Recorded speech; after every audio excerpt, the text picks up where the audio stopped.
दर्शकों, middle east यानी पूर्व पश्चिमी देशों में इस वक्त युद्ध का माहौल चल रहा है। हर तरफ युद्ध की स्थिति छाई हुई है। हर तरफ त्राहिमाम और तबाही मची हुई है।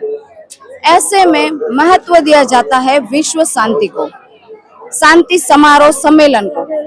लेकिन इस वक्त जहां हम मौजूद हैं, भारतवर्ष के, मैं बात कर रही हूं भारतवर्ष के एक ऐसे महान संत की जो हमेशा से ही अपने समाज सुधार के कार्यों से जाने जाते हैं। मैं बात कर रही हूं संत रामपाल जी महाराज जी की, जो हमेशा से ही अपने समाज सुधार के कार्यों के कारण चर्चा में रहते हैं। आए दिन इस वक्त अब हम न्यूज चैनलों में, सोशल मीडिया में देख रहे हैं कि युद्ध के कारण कितना विनाश हो रहा है, हर तरफ अशांति और तबाही है। लेकिन पूरे भारतवर्ष में इतने सारे धर्म गुरु हैं, लेकिन पहल की है सिर्फ संत रामपाल जी महाराज जी ने। उन्होंने विश्व शांति महाअनुष्ठान का ऐलान किया है और इस वक्त मैं मौजूद हूँ सतलोक आश्रम सोजत राजस्थान के पाली जिले में। यहाँ पर इस कार्य की, इस समाज सुधार के कार्य की जो पहल की जा रही है वह है दहेज मुक्त विवाह। संत रामपाल जी महाराज जी का सपना है भारत में से दहेज रूपी राक्षस को जड़ से खत्म करना। और इस वक्त सतलोक आश्रम सोजत राजस्थान में यहाँ पर आप देख सकते हो, मैं मेरे कैमरामैन से गुजारिश करूंगी कि यहाँ पर रमेणी पंडाल सजाया हुआ है, जहाँ पर 26 जोड़ों की दहेज रहित शादियां होने जा रही है। तो आइए इस शांति सम्मेलन के, और यहाँ पर जो ये गेट है, यहाँ पर मैं मौजूद हूँ, जहाँ पर आप देख सकते हो कि लिखा हुआ है विश्व में शांति हो। इस उपलक्ष्य में दहेज रहित रमेणी विवाह, यानी कि यहाँ पर 26 जोड़ों की बिना दहेज के शादी होने जा रही है और यह समाज सुधार के कार्यों में सबसे अव्वल दर्जे पर आता है। तो जहां हम मौजूद हैं, वहां पर जहां ये जोड़ों की शादियां होगी, वहां हम जाएंगे, उनसे बातचीत करेंगे और इस आयोजन की कुछ झलकियां आपको दिखाएंगे। तो दर्शकों, इस वक्त मौजूद हूं मैं उस पंडाल में जहां पर दहेज मुक्त विवाह होने जा रहा है। जोड़े बैठे हुए हैं तो उन्हीं से बातचीत करते हैं। नमस्कार सर। सर जी सर, आपका नाम और आपका क्वालिफिकेशन क्या है? मेरा नाम मितेश कुमार है, मैं 12th पढ़ा हुआ हूँ। सर, आप कहाँ से हैं? राजस्थान सिरोही जिला से। तो सर, जैसे कि ये दहेज मुक्त विवाह हो रहे हैं, इसमें आप सहभागी हुए हैं। जैसे कि जगत में होता है कि सम्मेलन होता है, लेकिन यहाँ पर हम देखने आ रहा है या सुनने में आ रहा है कि यहाँ पर जो विवाह होने जा रहा है उसमें किसी भी प्रकार का ना तो दहेज लिया जा रहा है और ना ही दिया जा रहा है। ये बात कहाँ तक सही है? जी, ये बिल्कुल सही है। इसमें गुरु जी के आगे आदेश के अनुसार ना तो यहाँ पे दहेज लिया जाता है, ना दिया जाता है और ना ही मांगा जाता है।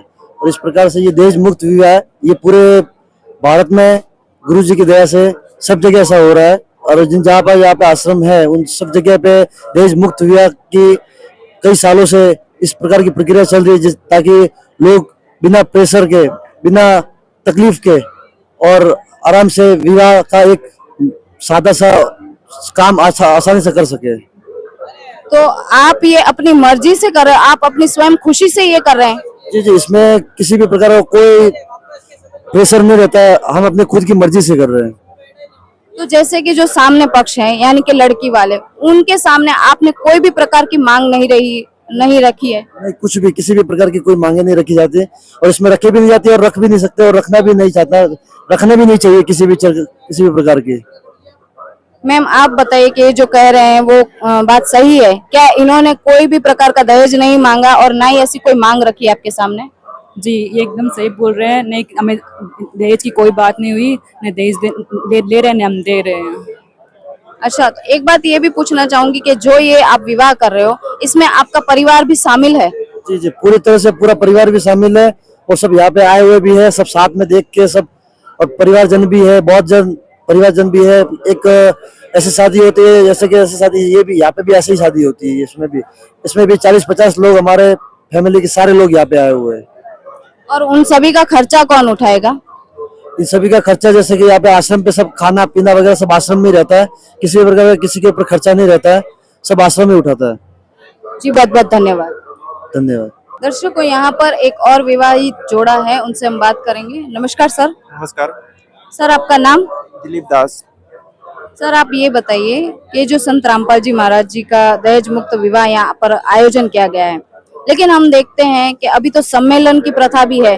वहां पर अगर शादी करते हैं तो वहां पर भी आपको अच्छा खासा दहेज मिल सकता है, और वो भी बिना किसी खर्च के। तो आपने ये रास्ता क्यों चुना? संत रामपाल जी महाराज जो विवाह करवा रहे हैं, ये क्यों चुना आपने? ये संत रामपाल जी महाराज द्वारा बताए गए ज्ञान के अनुसार कर रहे हैं। क्या आप पर कोई प्रेशर बनाया गया कि ये इस तरीके से ही आपको करना है, या आप अपनी मर्जी से कर रहे हैं, आप अपनी इच्छा से कर रहे हैं? आप अपनी इच्छा से कर रहे हैं। और आप इस फैसले से खुश है? हाँ जी, बिल्कुल खुश हैं। जैसे कि यहाँ पर ये बहन जी है, इनसे भी बात करेंगे। नमस्कार।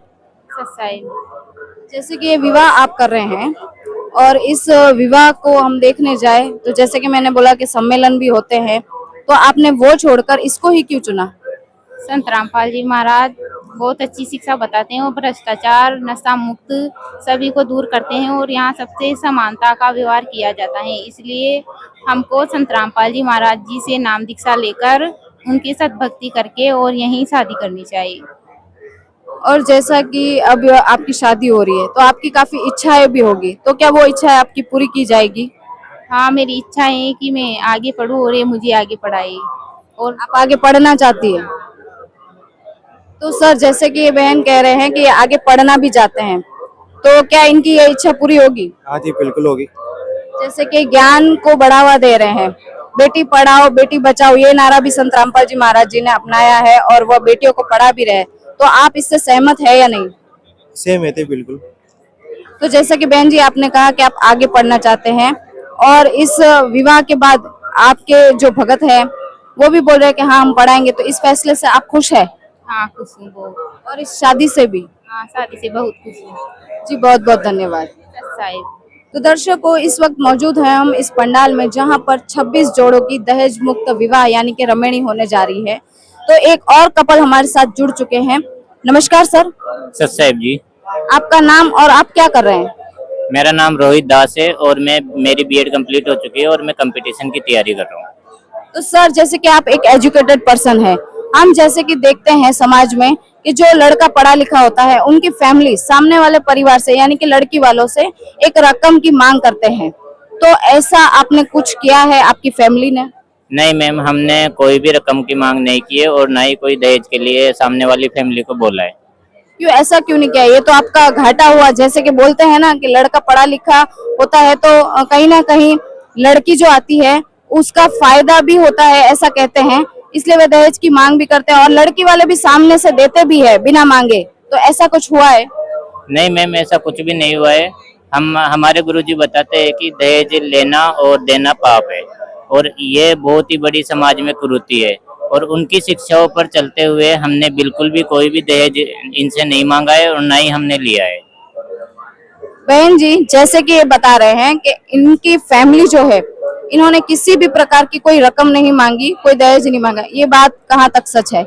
जी बिल्कुल, ये पूर्ण तरीके से सत्य है, क्योंकि मतलब हमारे गुरुजी बताते हैं दहेज मुक्त मतलब शादियां होनी चाहिए, जिससे बेटी बोझ नहीं बने एक पिता पे। मतलब माँ बाप की मतलब परेशानी और लाखों का खर्चा संत रामपाल जी महाराज चुटकियों में ही खत्म कर रहे हैं, और इन्होंने किसी भी प्रकार की हमारे से दहेज की मांग नहीं की गई है, और हम बहुत खुश है इस रवेड़े से। एक क्वेश्चन मैं ये भी करना चाहूंगी कि जैसे अभी तो दहेज की मांग नहीं की है, लेकिन फ्यूचर में इसकी क्या गारंटी है कि ये जो शादी है उसमें आपको आगे जाके टॉर्चर नहीं किया जाएगा? जी बिल्कुल, ये संत रामपाल जी महाराज का ज्ञान ही ऐसा है जिससे दहेज को एक मतलब जहर समझा जाता है, क्योंकि अगर अपन जहर ले मतलब दहेज ले भी लेंगे तो अपने को मतलब अगले जन्म में मतलब उसे चुकाना पड़ेगा, या तो अपने दामाद बन के या पशु बन के अपन को चुकाना ही पड़ेगा। तो अपन ऐसा जहर खाएंगे ही नहीं, क्यों खाना है ऐसा जहर जिसे हमें बाद में चुकाना पड़े। और ये मतलब मैं आपको बताना चाहूंगी, मेरी बहन की रमणी जैसे दहेज मुक्त विवाह मतलब 2 साल पहले यही हुआ था। जो मेरी बहन को अभी बेटी बनाकर रखा जाता है, उसे किसी भी प्रकार का दहेज की डिमांड नहीं की है, और बेटी बना के वो अपना सुखी जीवन जी रही है। और क्या वह मानसिक संतुष्टि भी उनकी बरकरार है? मतलब किसी भी तरह का टॉर्चर, शारीरिक मानसिक कुछ भी नहीं किया जाता उनके साथ? जी मैम, बिल्कुल किसी भी प्रकार का मानसिक तनाव कुछ भी नहीं है, क्योंकि परमात्मा ने इतनी अच्छी भक्ति दे रखी है, तो तनाव तो कैसे हो सकता है। जो भगवान की भक्ति करता है, परमात्मा उसको सारे सुख देते हैं, आगे से आगे देते हैं। जी बहुत बहुत धन्यवाद। सर एक चीज ये भी पूछना चाहूंगी मैं आपसे, जैसे कि अभी सम्मेलन भी होते हैं, उसमें तो बिना मांगे ही, चाहे लड़की वाले हो या लड़के वाले, बिना मांगे ही दहेज मिल जाता है। तो उसको छोड़कर आपने ये सिंपल और सादा तरीका क्यों अपनाया? देखिए मैम, जो सम्मेलन होते हैं उसमें भी कहीं ना कहीं एक तरीके से पैसे देने पड़ते हैं। लड़की वालों को भी देने पड़ते हैं और लड़के वालों को भी देना पड़ता है, तो उसमें भी वो दहेज के पैसे उसमें लग जाते हैं दोनों तरफ से। अब उसमें सम्मेलन में जैसे लड़के वाले की डिमांड होती है कि मेरे को थोड़ा अच्छा सामान चाहिए, तो उसमें लाखों रुपए भी देने पड़ते हैं। लेकिन हमारे यहाँ बिल्कुल भी ऐसा नहीं है, एक पैसा भी नहीं देना पड़ता, बिल्कुल फ्री ऑफ कॉस्ट दहेज मुक्त शादी होती है। मतलब यहाँ पर आपसे एक भी रुपया चार्ज नहीं किया, चाहे लड़की वाले हो या लड़के वाले हो, दोनों की तरफ से कोई पैसा नहीं दिया गया है? जी मैम, बिल्कुल भी एक पैसा भी चार्ज नहीं किया गया, बल्कि यहाँ पे इतनी सुविधाएं दी जाती है जो कोई भी समाज में नहीं दे सकता कहीं पे भी। अगर हम बाहर जाके पैसे खर्च करके भी ऐसी सुविधाएं लेना, तो भी ऐसी सुविधाएं हमें नहीं मिल सकती। यहाँ पे एक पैसा भी नहीं देना पड़ा और इतनी सुविधाएं दे रखी है गुरुजी ने। 24 घंटे भंडारा चल रहा है, सारी व्यवस्था, टेंट वेंट, छाया वाया, सारी व्यवस्था यहाँ पे गुरुजी के द्वारा की जाती है और बिल्कुल एक पैसा भी नहीं दिया जाता। जी बहुत बहुत धन्यवाद। धन्यवाद। तो यहाँ पर इस पंडाल में जहाँ पर रमणी होने जा रही है, 26 जोड़ों का दहेज मुक्त विवाह हो रहा है। तो यहाँ पर जो मैनेजमेंट है उसमें एक मैम हमारे साथ जुड़ चुके हैं, उनसे भी बातचीत करेंगे कि वह कैसे इस शादी को हैंडल कर रहे हैं। नमस्कार मैम। साहेब जी। आपका नाम? जी मेरा नाम रुशिता दासी है, सूरत से, गुजरात। जैसे कि हम देख रहे हैं कि एक शादी होती है उसको भी संभाल पाना मुश्किल होता है, लेकिन यहाँ पर 26 जोड़े उनकी शादी एक साथ हो रही है, तो जो मतलब संगत आ रही है उनको आप किस तरह मैनेजमेंट कर रहे हैं? जी यहाँ पे है ना 26 जोड़ों की शादी होने वाली है, ठीक है। तो उसके लिए पहले तो जोड़े है, उसके मम्मी पापा है, सब आएंगे और जो डॉक्यूमेंटेशन है वो सारी प्रोसेस हो जाएगी। हो जाने के बाद जोड़े यहाँ पे बैठ जाएंगे और जो उनके साथ रिलेटिव आए हैं उनको टोकन दे दिया जाएगा और वो टोकन लेके वो सारे आगे बैठ जाएंगे जहाँ पे रमणी होने वाली है। और वहाँ पे आगे व्यवस्था बनाए रखे जाते हैं, सारे सेवादार रखे जाते हैं और वो सभी को बिठाते हैं और व्यवस्था बनाए रखते हैं। अब आप मुझे ये बताइए कि जैसे कि अभी विश्व शांति महाअनुष्ठान यहाँ पर जो रखा गया है, इसमें जैसे कि शादियां होती है, मिष्ठान बनते हैं, धूमधाम होती है, डीजे विजे सब होता है, लेकिन यहाँ पर ऐसा कुछ नहीं देखने मिल रहा है, इसका क्या कारण है? जी हमारे गुरुजी बताते हैं बेटी है ना वो बोझ नहीं बननी चाहिए, क्योंकि हमारे गुरुजी की यही विचारधारा है कि बेटी बोझ ना बने। इसके लिए हमारे गुरुजी संत रामपाल जी महाराज बताते हैं कि ऐसी शादी होनी चाहिए कि देखो हमारे यहाँ तो कैसा है गुजरात में कि 3-3, 4-4 दिन शादियाँ चलती है, डीजे बैंड बाजा सारी रस्में 3-3, 4-4 दिन चलती है। तो क्या है सारे लोग व्यस्त ही रहते हैं उसमें, क्योंकि काम धंधा लेके भी तो बैठे हैं। इस माहौल ऐसा चल रहा है दुनिया में अभी कि धंधा पानी कम चल रहा है। अगर वो ये सब इसमें जुड़े रहेंगे शादियों के काम में, तो फिर ये काम कब करेंगे। तो हमारे गुरुजी बताते हैं कि शादी का मतलब ऐसा है कि दोनों बच्चे और बच्ची का मतलब मिलन हो, बस सिंपल सा। तो एक दिन में करने से कोई बुराई नहीं है और ना ही इसमें कोई लेन देन करनी, ना ही कोई डीजे लाना है। बस सिंपल तरीके से 16 मिनट में बस परमात्मा की स्तुति करवानी है 33 करोड़ देवता के सामने, बस इतना ही है। हमारे गुरुजी इतना ही बताते हैं। फिर एक सवाल एक और करना चाहूंगी, जैसे कि बहुत से हमने ऐसे शादियां देखी है जिसमें उत्साह में आकर ये बोल देते हैं कि हम दहेज नहीं ले रहे, फिर बाद में जो दुल्हन होती है, जो बेटी होती है, उसे कहीं ना कहीं दहेज को लेकर प्रताड़ित किया जाता है। तो यहाँ पर ये जो रमणीय शादी हो रही है, इसमें इसकी क्या गारंटी है कि वो जो बेटी है उसको दहेज के लिए प्रताड़ित नहीं किया जाएगा? हो सकता है कि आज नहीं ये कार्य हो रहा है, लेकिन कुछ दिन बाद अगर उसके साथ ऐसा हो तो उसका क्या निवारण है? हमारे गुरुजी बताते हैं अगर आप ऐसा करोगे कि देखो हमारे सिंपल सी बात है कि अगर 2 बेटे घर में रहते हैं तो एक बहू ज्यादा लेके आएगी, एक कम लेके आएगी, ठीक है। तो क्या है सास में बनता है कि आप कुछ लेके नहीं आए हो, ठीक है। तो हमारे गुरुजी ऐसे बताए कि बेटी को ही दान दे दो। कन्यादान का मतलब ये बेटी को दान दे दो कि बेटी हमसे हमारे लिए सबसे ज्यादा कीमती चीज है। अगर वो ध्यान दे दी तो और कुछ लेना देना करना ही नहीं है, ठीक है। अगर ये चीज आप नहीं लेन देन करोगे तो बेटी एक मान सम्मान के साथ घर में रहेगी। और भविष्य में भी हमारे गुरुजी बताए कोई भी ऐसी चीज की लेन देन नहीं करनी है जिससे बेटी के लिए कोई परेशानी आए कि आप ये कम लेके आए, वो नहीं लाए, वो नहीं लाए, नहीं ऐसा नहीं है। बस बेटी को ही दे दो, हमारे लिए वही सबसे ज्यादा कीमती चीज है और वही उनकी खुशी का राज है। जी। वही, क्योंकि सिंपल से होगा तो कुछ लेन देन नहीं है, तो लेन देन तो हुआ नहीं, तो क्या है कि हमारे गुरुजी ने इतनी समझदारी दे दी कि भाई आप समझदारी से घर में रहो, तो उससे क्या होगा, घर में शांति भी आएगी, ऐसी चीज है। और ये सिर्फ संत रामपाल जी महाराज जी जो ज्ञान बता रहे उसी आधार पर ये सारी चीजें यहाँ पर हो रही है। जी हाँ जी, ये हमारे क्योंकि ज्ञान ही इतना अच्छे से ज्ञान ही दे दिया कि भाई इससे ज्यादा देना ही क्या बचा। हमारे गुरुजी बताया आप ज्ञान दे दो इतना अच्छा कि वो जाए बेटी घर में विवाह होके और वो सामने वाले पक्ष में जाए तो क्या है, ज्ञान से रहेगी, ज्ञान आधार से सब मिल जाएगा उसको, उस चीज की वो कमी नहीं होगी, क्योंकि जो होगा वो चला लेगी वो, है ना। जी बहुत बहुत धन्यवाद। जी सच्चाई जी। तो दर्शकों आपने देखा कि किस प्रकार यहाँ पर 26 जोड़ों की रमणी यानी कि शादियां की जा रही है। ना कोई बारात, ना बैंड बाजा, ना दुल्हन के हाथ में मेहंदी, ना कोई हल्दी, ना कोई रस्म। सिंपल तरीके से 17 मिनट में गुरुवाणी के द्वारा ये विवाह संपन्न हो रहा है।